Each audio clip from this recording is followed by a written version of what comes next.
बच्चों, साइकिल की सवारी इस पाठ में फिर से एक बार आपका स्वागत है। आज हम तीसरा इस पाठ्य पुस्तक से पाठ क्रमांक 7वां पढ़ने जा रहे हैं, जिसका शीर्षक है साइकिल की सवारी। साइकिल की सवारी इस पाठ का सेशन क्रमांक दूसरा है। इसके पहले पाठ के सेशन में हमने देखा था कि लेखक के मन में एक अतृप्त इच्छा होती है और वह अपने नसीब को पोष देते हुए कहती है कि हमारे नसीब में साइकिल चलाना यह विद्या नहीं है। लेकिन जब वो अपने बेटे को साइकिल चलाते हुए देखते हैं तो उनके मन में यह इच्छा जागृत हो जाती है और वह साइकिल सीखने के लिए तैयार हो जाते हैं, प्रयत्न करते हैं, वो सारी तैयारी कर लेते हैं, फटे पुराने कपड़े निकालते हैं। अगर वो क्यों निकालते हैं, क्योंकि साइकिल चलाते समय अगर गिर जाए तो वो कपड़े खराब हो जाएंगे तो भी चलेगा, अर्थात नए कपड़े खराब होने के डर नहीं रहेगा। फिर अगर चोट लगी तो उसके लिए मलहम भी लेकर आते हैं और फिर अब मैदान भी ढूंढ लेते हैं कहाँ पर साइकिल चलाने की प्रैक्टिस करना है। अब सिर्फ उनको किस बात की चिंता थी कि उनको साइकिल चलाना सिखाने के लिए कोई उनको उस्ताद या गुरुजी नहीं मिले थे। अब उन्हें गुरुजी मिलते हैं या नहीं, और अगर गुरुजी मिलते हैं तो साइकिल चलाना सीखते हैं या नहीं, इसका वर्णन हम पाठ के अगले परिच्छेदों में समझेंगे। जल्दी से पाठ्य पुस्तक निकालें, पाठ्य पुस्तक के द्वारा हम इसे समझाते हैं। लेखक की जान पहचान वाले हैं तिवारी लक्ष्मण नारायण। जब वो शतरंज खेलने के लिए लेखक के पास आते हैं तो वो शतरंज खेलने के लिए मना कर देते हैं और उनका रुआवना चेहरा देखकर, रुआसा चेहरा देखकर तिवारी जी का दिल पसीज जाता है। वो कहते कि कोई तो जरूर बात है, तो वो पूछते हैं क्या तुम्हारी पत्नी से तुम्हारा झगड़ा हुआ है।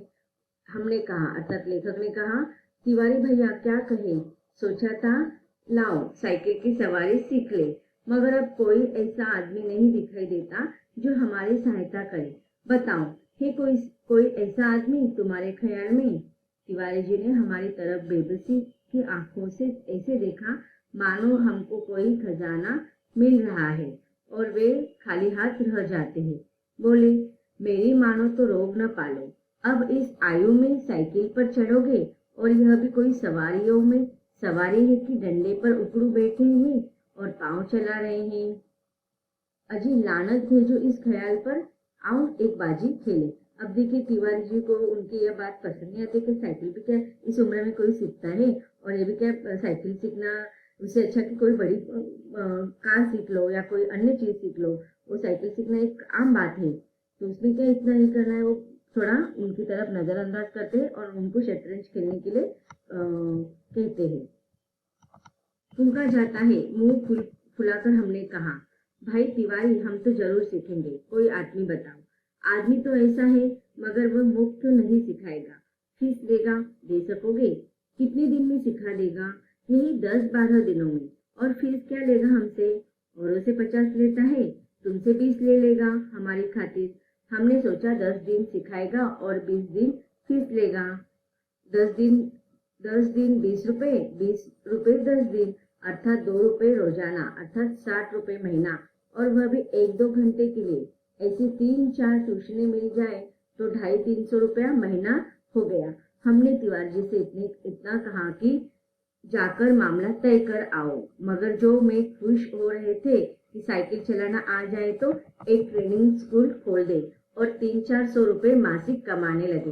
अब देखिए यहाँ पर लेखक के एक तो सीखने की इच्छा भी दिखाई दे रही है, लेकिन अब तक लेखक ने साइकिल चलाना सीखा है नहीं, उनको साइकिल आ रहा है नहीं।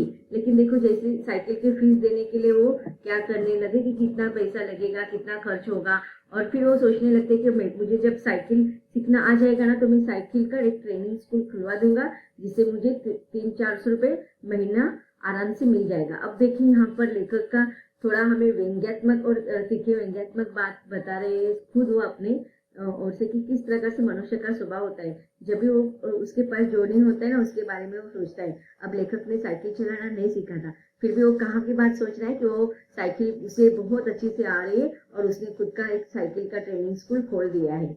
इधर तिवारी जी का मामला तय करने गए, उधर हमने यह शुभ समाचार जाकर श्रीमती जी को सुना दिया कि कुछ दिनों बाद हम एक ऐसा स्कूल खोलने वाले हैं जिसमें 300-400 रुपए महीने की आमदनी होगी। अब देखिए यहाँ पर लेखक की ये जो बात है थोड़ी हास्यात्मक लग रही है कि लेखक को खुद कॉन्फिडेंस नहीं है, खुद साइकिल चलाना नहीं आ रहा है, वो तो अब सीखना आरंभ करने वाले हैं और फिर भी वो कितनी लंबी बात, कितनी आगे की बात सोच रहे हैं कि वो क्या करेंगे। अपनी पत्नी को बता रहे हैं कि कुछ महीनों के बाद वो खुद का ट्रेनिंग स्कूल खोल देंगे, जिसमें से उनको 300-400 रुपए महीना की आमदनी हो सकेगी। श्रीमती जी बोली, तुम्हारा इतनी आयु हो गई है मगर ओछापन न गया। पहले तो आप सीख लो, फिर स्कूल खोल लेना। मैं तो समझती हूँ कि तुम सीख ही ना सकोगे, दूसरों को सिखाना तो दूर की बात है। अब देखिए, मनुष्य का स्वभाव होता है, तो वैसे ही लेखक का स्वभाव है, और लेखक के स्वभाव से उसकी पत्नी अच्छे से परिचित होगी, और इसीलिए वो उनको बार बार साइकिल सीखने के लिए मना कर रही है। तो अब जब उनको लेखक कहते हैं लेखक की पत्नी को कि अब वो क्या करने वाले हैं, साइकिल के ट्रेनिंग स्कूल खोलने वाले, तो कहते हैं कि एक तो तुम्हारी उम्र हो गई है और तुम क्या करे, पहले तुम तो अच्छे से सीख लो, फिर दूसरे को सिखाने की बात करना। हमने बिगड़ कर कहा। थोड़ा लेखक को गुस्सा आ गया। यह बड़ी बुरी आदत है कि हर काम में टोक देती हो। हमसे बड़े बड़े सीख रहे हैं तो क्या हम न सीख सकेंगे? और पहले तो शायद सीखते ही या ना सीखते, मगर अब तुमने टोका है तो जरूर सीखेंगे। तुम भी क्या कहोगे? अब देखिए, पत्नी के उकसाने पर लेखक को थोड़ा और चाव आ गया और बोले, अभी तो मैं नहीं सीखता था, लेकिन अब तुमने मुझे टोका है तो मैं जरूर सीखूंगा। श्रीमती जी बोली, मैं चाहती हूँ तुम हवाई जहाज चलाओ। यह बाइसिकल क्या चीज है, पर तुम्हारे स्वभाव से डर लगता है। एक बार गिरोगे तो देख लेना, बाइसिकल वही फेंक फाक कर चले आओगे। अब देखिए, फिर से ताना लगा रही है लेखक की पत्नी। इतने में तिवारी जी ने बाहर से आवाज दी। हमने जाकर देखा तो उस्ताद साहब खड़े थे। हमने शरीफ विद्यार्थी के समान श्रद्धा से हाथ जोड़कर प्रणाम किया और चुपचाप खड़े हो गए। तिवारी जी बोले, ये तो 20 रुपए मांगते ही नहीं थे, बड़ी मुश्किल से मनाया है, पेशगी लेंगे, कहते हैं पीछे कोई नहीं देता है। अब देखिए, तिवारी जी लेखक को साइकिल सिखाने के लिए एक उस्ताद जी आ गए, लेकिन वो एडवांस में पैसा मांग रहे हैं, कि पहले वो कहते हैं कि पैसा चाहिए, बाद में वो सिखाएंगे। अरे भाई, हम देंगे। दुनिया उसे क्या लगता है कि लोग बाद में पैसा नहीं देते। एक बार अगर साइकिल चलाना सिखाते हैं तो लोग पैसा देने के लिए थोड़ा नाटक करते हैं या मना करते हैं। अरे भाई, हम देंगे। दुनिया लाख बुरी है, मगर फिर भी हम भले आदमियों से खाली नहीं है, हम जरूर दे देंगे।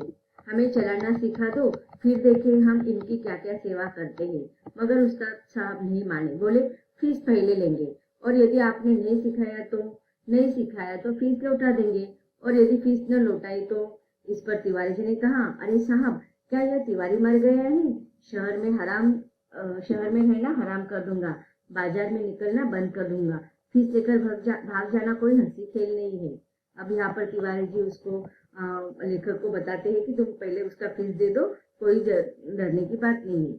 जब हमें विश्वास हो गया कि इसमें कोई धोखा नहीं है, तो हमने फीस के रुपए लाकर उस्ताद को भेंट कर दिए और कहा, उस्ताद कल सवेरे ही आ जाना, हम तैयार रहेंगे। हमने इस काम के लिए कपड़े भी बनवा लिए हैं, अगर गिर पड़े तो चोट पर लगाने के लिए जंबक भी खरीद लिए है। और हाँ, हमारे पड़ोस में से मिस्त्री रहता है, उसके यहाँ से साइकिल भी मांग ली है। आप सवेरे ही चले आइए तो हरिनाम लेकर शुरू कर देंगे। तो इस प्रकार लेखक के लिए गुरुजी भी मिल जाते हैं, उस्ताद जी भी मिल जाते हैं। अब दूसरे दिन साइकिल चलाना सीखने के लिए जाने के लिए दिन तय हो जाता है। तिवारी जी और उस्ताद ने हमें हर तरह से तसल्ली दी और चले गए। इतने में हमें याद आया कि एक बात कहना भूल गए। नंगे पांव भागे और उन्हें बाजार में जाकर पकड़ा। वे हैरान थे। हमने हाँफते हाँफते कहा, उस्ताद, हम शहर के पास नहीं सीखेंगे, लॉरेंस बाग में जो मैदान है वही सीखेंगे। वहाँ एक भूमि नरम है, चोट कम लगेगी, तो वहाँ कोई देखता भी नहीं है।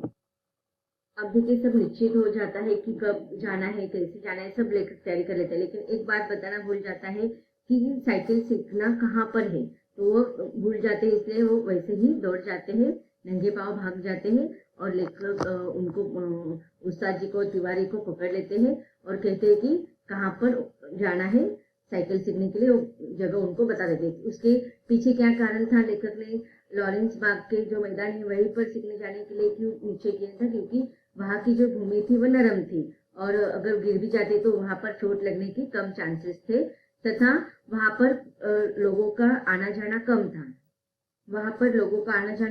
इसलिए लेखक को वहाँ पर कोई भी साइकिल चलाते हुए नहीं देख सकेंगे, और इसी कारण लेखक ऐसे स्थान की निश्चित करते हैं जो लोगों के चहल पहल से दूर हो। अब रात को आराम की नींद कहाँ, बार बार चौंकते थे और देखते थे कि कहीं सूरज तो नहीं निकल आया। सोते थे तो साइकिल के सपने आते थे। एक बार देखा कि हम साइकिल से गिरकर जख्मी हो गए हैं। साइकिल आप से आप हवा में चल रही है और लोग हमारी तरफ आंखें फाड़ फाड़ कर देख रहे थे। अब देखिए यहाँ पर लेखक साइकिल चलाने के लिए इतने बहुत उतावले और उत्साहित हो जाते हैं कि उन्हें सुबह होने का भी इंतजार नहीं था और रात को ठीक से सो भी नहीं पाए, क्योंकि उन्हें लगता था शायद सुबह हो जाएगी और मेरी नींद नहीं खुल पाएगी तो देर हो जाएगी। इसी कारण वो बीच बीच में रात को चौंक कर उठ रहे थे और फिर उन्हें साइकिल से ही लेकर ही सपने आ रहे थे। साइकिल चलाते समय, प्रैक्टिस करते समय वो गिर जाते हैं, उन्हें चोट आ जाती है, इस प्रकार से सपने उन्हें आने लगता है। क्या आपके साथ ऐसा होता है? कब होता है आपके साथ? जब आपको पिकनिक जाना होता है। Okay, very good, very good. बहुत या फिर कहीं पर घूमने जाना होता है। देखो, कहीं पर घूमने जाना, पिकनिक पर जाना, इससे बच्चे बहुत उत्साहित हो जाते हैं। और किस चीज से आपको नींद नहीं आती है कि कल अगर हम सो जाएंगे तो जल्दी नींद नहीं खुल जाएगी, तो पिकनिक की स्कूल में बस चली जाएगी, हम लेट हो जाएंगे, इस तरह से आप भी नहीं सो पाते ना। हाँ, तो सही बात है। तो यहाँ पर भी लेखक की भी वही अवस्था हो रही थी। फिर देखो, आपको भी सपने आने लगते ना कि अगर पिकनिक में हम ऐसी मजा करेंगे, वैसे मजा करेंगे, हम इस सीट पर बैठेंगे, हम इस दोस्त के साथ टिफिन शेयर करेंगे, ये सारी बातें ऐसी होती है। और फिर कब ऐसे सपने दिखाई देते हैं कि उन सपनों के कारण आपकी नींद पूरी नहीं होती है या बार बार सपने आपको आते हैं जब एग्जाम होते हैं। हाँ, एग्जाम के समय भी आपको सपने आते हैं ना कि मैं एग्जाम में पास हो गया हूँ, बहुत अच्छे अंक मिले हैं, मैं फर्स्ट आया हूँ, सब लोग मेरे प्रशंसा करे। और फिर या फिर क्या, डर के मारे एग्जाम में आपको किसी भी क्वेश्चन का आंसर नहीं आ रहा है और पेपर हमें खूब हार्ड गया है, इस प्रकार के भी सपने आते हैं जिसके कारण हमारी नींद पूरी नहीं हो पाती। तो सेम अवस्था लेखक की यहाँ पर है कि लेखक बहुत अत्यधिक उतावले हो गए हैं, उत्साहित हो गए साइकिल सीखने के लिए, और साइकिल सीखने के लिए उन्होंने पूरी तैयारी कर डाले हैं। उन्होंने कपड़े का इंतजाम कर लिया है, चोट लगेगा इसके लिए मलहम के 2 डिब्बे लेकर आए हैं। फिर किसी के यहाँ से उन्होंने साइकिल भी मंगवा ली है और अब तो गुरुजी भी उनको उस्ताद जी भी मिल गए हैं और कौन से मैदान में जाकर साइकिल की प्रैक्टिस करना है यह भी उन्होंने तय कर लिया है। अब देखिए, दूसरे दिन वो सुबह जल्दी उठकर साइकिल चलाने के लिए जाने वाले हैं। अब आगे क्या होने वाले हैं अगले परिच्छेद में हम समझेंगे। जब आंखें खुली तो दिन निकल आया था। जल्दी से जाकर वे पुराने कपड़े पहन लिए, जंबक का डिब्बा साथ में ले लिया और नौकर को भेजकर मिस्त्री से साइकिल मंगवा ली। इसी समय उस्ताद साहब भी आ गए और हम भगवान का नाम लेकर लॉरेंस बाग की ओर चले। तो इस प्रकार दूसरे दिन वो पूरी तैयारी के साथ लॉरेंस बाग में साइकिल चलाने के लिए, साइकिल सीखने के लिए चल पड़े। तो बच्चों, हमने देखा कि देखो, अगर हम चाहते हैं, हमारे मन में उत्साह होता है, इच्छा होती है, तो हम किसी भी उम्र में किसी भी ज्ञान को प्राप्त कर सकते हैं। कोई भी अगर अधूरी चीज हमारे जीवन में छूट जाती है तो उसे सीखने का हम प्रयास कर सकते हैं। उसके लिए किसी भी उम्र की आवश्यकता नहीं होती, सिर्फ हमारी इच्छा और उसे प्राप्त करने के लिए हमारी मेहनत की आवश्यकता होती है। लेकिन अब लेखक सच में साइकिल चलाना सीख पाएंगे या नहीं? उन्होंने तो पूरी तैयारी कर ली है साइकिल सीखने के लिए। आगे उनके साथ क्या क्या होता है, वो साइकिल सीख पाएंगे या नहीं, उसको हम विस्तार से पढ़ेंगे, लेकिन इसके अगले सेशन में। धन्यवाद।